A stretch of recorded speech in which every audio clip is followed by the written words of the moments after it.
Манай төслийн нэр бол Монголын нуус тавчаа. Түгээмэлэх гэж нэрлсний учир нь бол ерөөсөө л энэ номыг дэлхийн нийтэд түгээе. Гадаад дотоодын бүх уншигчдад энийг уншуулъя. Энийг дагаад Монголын эртний соёлыг өргөе гэсэн санаагаар өгсөн нэр. Монголын нуус тавчааг монголчууд түгээхгүй бол хэн түгээх вэ?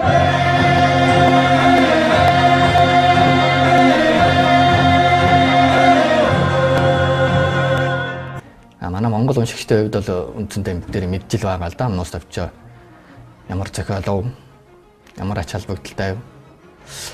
Тэгээ бид нар бас унших ёстой гэж мэдээд байна. Нуус тавчаа бол дэлхийн хамгийн агуу эзэнт гүрэн байгууллагын өмнөх монголчуудын оюун сэтгэлгээ, байдал тийм үү? Одоо их эзэн Чингис хааны яагаад хаан болох ёстой тэр цаад нөгөө монголчуудын үзэл санаа төрийн тогтолцоо бүх юмыг нь харуулсан ийм зохиол л доо. Монголын нуус тавчааг маш олон төрлийн одоо хэлбэр янзаар туйвсан. Интернетэд ч гэсэн үнэгүй татаад аваад уншчих боломж бас байж л байгаа. Тэглээгээд бас уншиж өгдөггүй. Гол саад болж байгаа юм бас нэг орчин үеийн тэр кинонууд байна тий. Гадаадын хийж байгаа кинонууд байна. Олон ангид телевизэн сериалууд байна.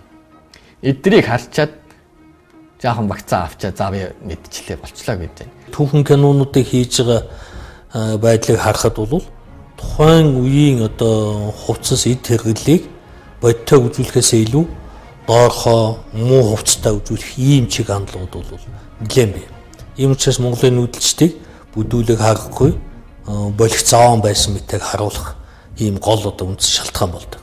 Нүүдэлчдийн амьдрал, нүүдэлчдийн зан заншил, ахуй бэлгэлийн төрөмийг ойлгохгүйгээр одоо хийсэнтэй холбоотой. Тэгэхээр тэрнээс авсан ташаа одоо ойлголтоо бас энэ номоор залруулаарай. Энэ зохиолч нь бол ямар ч кино жүжиг, комиксэнд байхгүй асар их мэдээлэл байгаа. Энийг бол одоо эрдэмтэд судлаачид бүгд хэлнэ.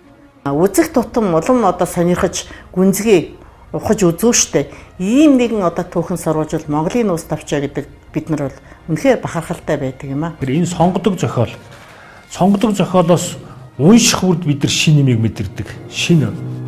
Эсвэл нууц тавчаа гэдэг нэр нь бол яг тэгэхэд л мэдэгддэг. Яагаад үндэсний юм болдго юм бэ гэдгийг харуулсан тийм ном учраас энэ бол дэлхийн нийтийн ашиг тогтолтой ном л гэж боддог.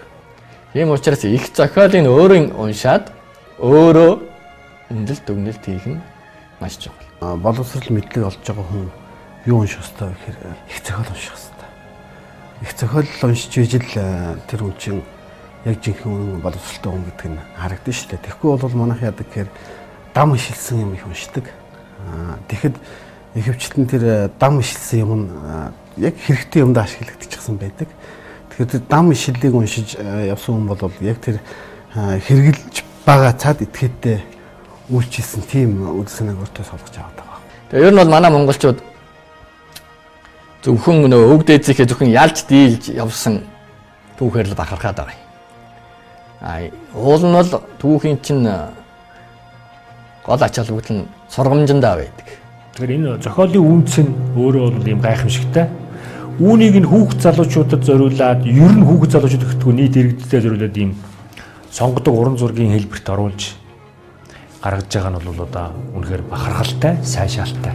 Батцэнгэлийн одоо тойрвсон Монголын нуус тавчааны түгээмэлэх гэдэг нэгдүгээр дэвтэр нь бол хэвлэгдэн гарсан байна. Энэ бол 3 дэвтрээр гарах ийм одоо бүтээл байгаа. Хитрхи хөдөлмөр гаргасан байна гэж. Тэр зураг зурж байгаа тэр баатруудыг зохиомжилж байгаа. Энэ одоо уран зохиолын одоо үг хэллэгийг уран сайхны, уран зургийн хэвлэлд оруулж өгснөөрөө энэ бол одоо шинэлэг болсон байна. Одоо энийг бол залуучууд хүүхдүүд их хүлээж ийсэн. Бид бас их хүлээж ийсэн.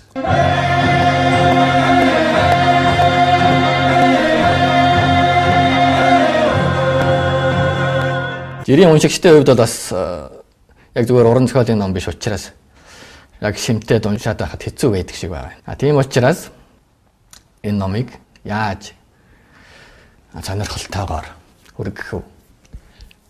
Тэгээд яаж ойлгуулах вэ? Ой танд нь яаж сайн шингээх вэ гэдэг асуудал. Ер нь бол нуус тавчаа маань үйл явдлыг голчилж дурдаад явцсан зохиол учраас яг тухайн үеийн ахуй амьдрал, соёл, хүмүүсийн дүр төрх угсаатны ялгаа онцлогийг бас нарийн дүрсэлж үзүүлээгүй л дээ. Тийм учраас уншигчдад тэр төсөөлөл нь сайн бууж өгдөггүй. За Батцэнгэлийн энэ ном бол анх удаа Монголын нууц төвчөөний өгүүлэмжийг хажууд нь тэг болж байгаа үйл явцыг бодтойгоо одоо уран зургийн аргаар үйл явдлыг дүрсэн харуулснаа нэлээд одоо уншихад их таатай одоо кино үзэж байгаа байдлыг одоо харуулсан ийм одоо боломжтой ном бас. Ер нь түүхэн үйл явцыг текстээр унших хажууд нь дүрс зурагтаа унших хоёрт бол тэг уншиж байгаа уншигчийн юм уу үзэж байгаа хүний одоо хүлээж авах чадвар нь илүү дүрс зурагтай одоо илүү хурдан за тогтцож гэсэн одоо сайн байх юм талтай. Зураач Батцэнгэл бол судлаач, угсаатны зүйч түүхч, археологч нартай одоо хамтарч ажилласны үр дүнд тухайн үеийн одоо ялангуяа 13 дугаар зууны түүхэн хувцас сэргэлэг, зэр зэвсэг, аж ахуйн эд юмсыг нэлээд бодтойгоо дүрслэн үзүүлэх болцоо гарсан. За түүнээс гадна Монгол төрхтний түгээмэл хэв шинжийг нэлээд тодорхой харуулж өгсөн юм одоо сайн талууд бий.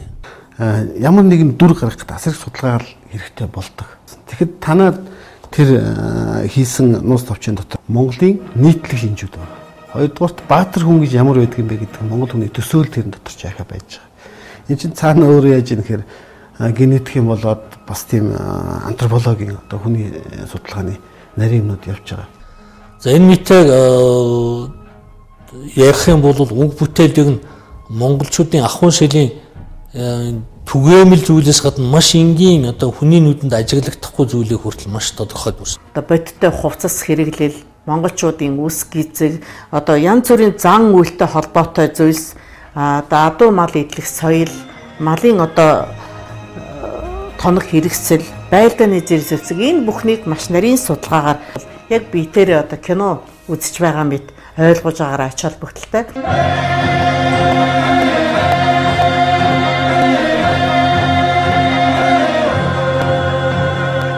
Энэ номыг одоо мэдээж уламжлалт цаасан дээр хэвлэлсэн номоор гаргана. Тэгээд илүү дэлхийд даяар түгэж дараах цахим номын хэлбэрийг нэг сайхан хийж байна тийм ээ. Энэ бол e-book app store-ууд дээр тавиад ирээсэн. Өдрийн дотор дэлхийд даяар түгэх боломж байж байна. Ингээд гадныхан ерөн манай нууц тавчааг уншчих юм бол манай үндэсний нэр хүнд өснөө. Еврей хүн гэж юм бэ гэхээр ертөнцийн еврей хүн бол дэлхийн хамгийн ухаантай хүн гэж бодож штэ. Тэгвэл нууц товчоо тэгж гадаад тарах юм бол дэлхийн бүх хүн монгол хүн гэж мэднэ. Монгол хүн ямар хүн бэ гэвэл энэ бол дэлхийн хамгийн хүчрхэг хүн. Энэ бол Англи эзэнт гүрнийг байгуулсан англичуудын энэ чацуу үндэстэн гэж бид нарыг харна штэ. Тэгэхээр энэ улсын эртний төвх соёлтой уламжлалтай ус байжээ гэдгийг ойлгох бол.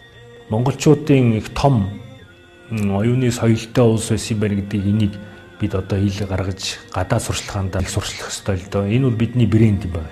Бид бол энээс энийг өөрийн одоо англи дээр нь орчуулах secret history гэдэг энэ үг өөрөө хүний анхаарал татсан их сайхан үг байж штэ. Ийм түүхтэй, ийм нууцлаг орон ер нь энэ дэлхий дээр ховор штэ. Нууц тавчаа бол бидний брэнд шүү.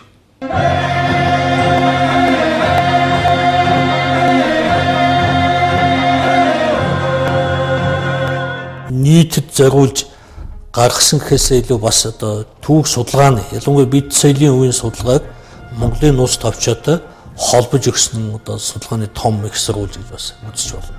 Манай төслийн хоолын зорилт буюу алсын хараана манай уншигчдын дунд ирээдүйн зураач, дизайнер, архитекторуд байна. Тийм учраас тэр хүүхдүүд багаасаа яг одоо тэр унган Монгол соёлыг харж уншиж өсчихвөл ирээдүйд бидний одоо өнөөдөр хүсээд хийж чадахгүй байгаа Монгол төрхтэй одоо эртний түүхт Монгол улсын нийслэл Улаанбаатарыг зохицлох учиртай. Хэрвээ бидний үеийнхэн Орос үлгэрийн ном биш тийм ээ. Ийм Монгол соёлоо харуулсан Монгол ном уншиж өссөн бол өнөөдөр бидний байдал шал өөр байлаа шүү дээ. Одоо энэ төрийн ордны загвар тийм өндөд харуулын хувцсны загвар. За тэгээ нэг Фортуна сайдын зуухтай тулга байна шүү дээ тийм. Энэ мэдчлэн ийм өнөөдөр ийм байдалтай байж харгүй байлаа л дээ. Өнөөдөр ингээд гадны жуулчин ингээд Монголд орж ирчихэд Монгол улсыг үзье. Монгол гоё юм юу байна гэд Улаанбаатарт орж ирээ. За ойлгомжтой энэ бол Сибирь хот гэд. За өшөө гоё Монгол юу байна гэд Эрдэнэзүү авч үзүүлж байгаа байхгүй юу? Эрдэнэзүүд очсон чинь шарын шашны буюу одоо ингээд төвд хятад сүм хийж шүү дээ тэр чинь. Гандан үзэж байна. Жанараасыг үзэж байна. Дандаа төвдийн соёл төвдийг л үзүүлээд эртнийхээ юмнуудыг сайн ухаж аваад уламжлалаа сайн ухаж авах нь бид нар тэднээс илүү гоё юм хийчих бол. Одоо бид бол ийм хоттой байсан юмаа гэд макетыг ядаж үзүүлээ л та тийм ээ. Ийм хоттой байсан юмаа гэж зургийг үзүүлэх юм бол хүн арай өөрөөр сонсож авахгүй юу? Одоо ингээд битбус соёл хөөмөж байдаг ч юм уу, домогч байдаг ч юм уу, туус ингээд энэ байна. Тэгтэл одоо бит соёлын судалгаа маш чухал байна. За манай бие төвүүдийн судалгаа ер нь их хүнд байдаг. Бид нар бол ялангуяа уран бүтээлч бид нар бол энийг мэдэрдэг л дээ. Ялангуяа яг хүннүү гүрнээс их Монгол улс хүртэлх үеийн соёлын судалгаа бол маш чухал. Яагаад гэхээр чинь яг энэ цаг үед чинь манай соёл яг монгон төрхөөрөө байсан. Гадны шашин соёлын нөлөөнд орж ирлээгүй байна. Яг тэр монгон төрх нь тэр цаг үед тэр цагийн олдуруудаас харж болж байгаа байна. Манай хүнүүгийн ч юм уу эртний Монголын юм зураг хөргнүүдээс аягүй сайн харагддаг байхгүй юу? За энэ бүтээлийн өөр нэг чухал зүйл бол ер нь монголчуудын бит өв соёлын тухай асуудлыг бас судлаачд болоод сонирхогч хүмүүсийн анхаарал нэлээд бодиттой хандуулж чадсан гэж бодож байна. Монголын одоо өв соёлыг судлах судлаачдад бас тодорхой судалгааны их сурвалж болж чадхаагийн бүтээл болсон гэж бас үзэж болно. Дараагийн одоо уран бүтээлчд одоо Google-тэй киноны хэлбэрт оруулах, уран сайхны киноны хэлбэрт оруулах, гадаад дотоодын төслүүдээр одоо энэ нуус товчоог өшөө сайхан их одоо бүр болохгүй их газаргүй шүү дээ. Холливуудын киноны төвшөнд хүртэл хийж болох нь эхлэл ингээл тавигдж байна л да. Одоо нам дотроос яг зөв мэдээлэл авах ямар ном бэ гэдгийг бас сонгон авч уншиж байвал цаг заваа хэмнэхэд бас их чухал гэж бодож байна. Тэгэхээр та бүхэнд ийм нэгэн ач холбогдолтой одоо бүтээлийг өөртөө залуучууд минь авч уншаарай. Дүүнэртээ авч өгөөрэй. Эцэг эхчүүд үр хүүхэдтэй авч өгөөрэй. Өөртөө бас уншин сонирхож тайлбарлаж өгөөрэй гэж та бүхэнд хүсэж байна.